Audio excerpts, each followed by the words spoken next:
মাসে মাসে থাকতে পারবা, ভাড়া দিবে না, এইরকম ভাড়াটি আমার দরকার নাই। ভাই আমি আপনার বললাম তো আমার 2 দিন সময় দেন, আমি আপনার সব টাকা দিয়ে দিতেছি ভাই। তোমার তো সময় দিতে দিতে আমার ঘড়ি নষ্ট হয়ে গেছে, আমার সময় দেওয়ার আমার টাইম নাই। গাড়িতে বসকাবেন দিয়ে চলে যাবা। ভাই ভাই ভাই, আমি না নতুন একটা টিউশনে পাইছি, টিউশনের টাকা পাইলে আমি আপনার টাকা দিয়ে দিতেছি। এই তোর পকেটে 2 টাকাও নাই, তুই টিউশনি কইরা তুই খাবি না আমারই টাকা দিবি? কই যাচ্ছি? তোকে বললাম না রাইসুলের কাছে আমি টিউশন করব। ও কেন, দেশে কি টিচার অভাব পড়ছে? বহুত তো ভোগলাবাজের কথা কইছ, আর কত? ভাই ভাই ভাই ভাই ভাই ভাই ভাই ভাই ভাই ভাই, আমি তো বললাম আপনার টাকা দিয়ে দেবো ভাই, আজকের দিনের জন্য আমার এই চোখটা পছন্দ ভাই। এই, ভাড়া দিতে পারো না আবার লজ্জাও লাগে? এত লজ্জা দেখার আমার টাইম নাই। 2 দিন মাত্র সময় দিলাম, যদি ভাড়া দিতে না পারো এর মধ্যে, তাহলে আমি তোমার লাইফে বাইর করে দেবো। আসো আসো, সমস্যা নেই। আন্টি আসসালামু আলাইকুম। বসো মা। রাইসুল 20 টাকা হবে? কেন? ঘরে মেহমান আইছে, একটু চানাচুর বিস্কুট আনাইতাম। আমার কাছে তো মাংতি নাই, তুমি যাও, আমি দেখতেছি, যাও।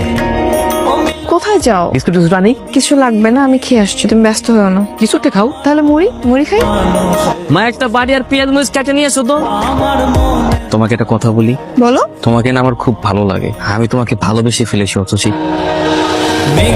তোদের ছেঁচড়া ছেলেদের না এই একটা কমন প্রবলেম, একটু ভালো করে হেসে কথা বললে ভাবিস তোদের প্রেমে পড়ে গেছি, তাই না? নিজের চেহারা কখনো আয়না দেখেছিস?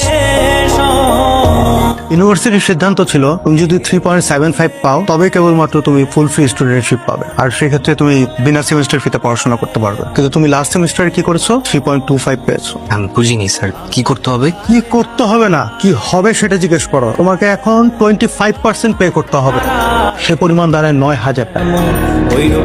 স্যার আপনি কি বলছেন? 9,000 টাকা মানে এটা তো আমার পক্ষে দেওয়া পসিবলই না। সেটা তো আমার দেখার বিষয় না। স্যার স্যার স্যার প্লিজ কিছুটা করেন স্যার, দয়া করেন স্যার, নাহলে আমি পড়াশোনা করতে পারবো না। আমার হাতে কিছুই নেই, এটা ইউনিভার্সিটির রুলস, আর রুলস আমাকে মানতেই হবে রাইসুল। স্যার প্লিজ, কি করছো তুমি sir? Please sir, please sir, sir আমি আপনার পা ধরতেছি স্যার, প্লিজ স্যার আমি করেন না স্যার, ছাড়ো, পড়াশোনা করতে পারবে না স্যার, আমার স্যার একটা বার সুযোগ দিন স্যার।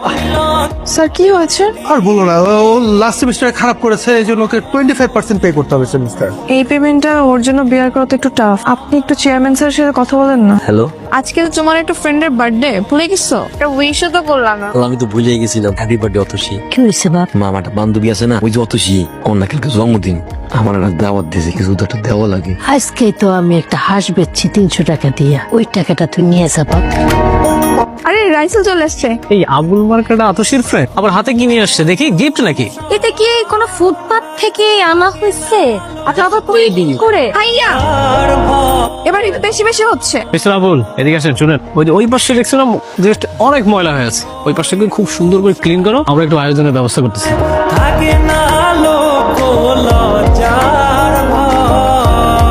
চল কেক কাটি। এই মামা আমি আসছে, তাহলে আমরা একটা ফ্যামিলি ফটো হয়ে যাক একটা। রাইসুল তুমি ওইসব পরিষ্কার করছো কেন? বাবা, তোমার ওটা মুছতে হবে না, তুমি এদিকে চলে আসো, ওটা পরিষ্কারই আছে, আসো। আসো বলছি। চলো সবাই মিলে একটা গ্রুপ ছবি তোলে। এই তুমি এখানে কি করো? তুমি ওইদিকে যাও, দূরে যাও। কেন, কি সমস্যা? ওর শরীর থেকে দুর্গন্ধ আসতেছে, এটা বুঝতেছিস না? এসব কি হচ্ছে ভাইয়া? কি হচ্ছে তুই বুঝতেছিস না? এখানে সবাই অনেক স্মার্ট, এক পশ লুকের মধ্যে আছে, আর ও কোথা থেকে বসতি এটা খেয়ে দেশে পুরো ছবিটা নষ্ট করে দিবে। তুমি কিন্তু বেশি বেশি করতেছো। আতশীর মনে হয় জ্ঞান বুদ্ধি দিন দিন অনেক লোপ পাচ্ছে, ও বুঝতেছে না যে কার সঙ্গে কোথায় কিভাবে মিশতে হবে।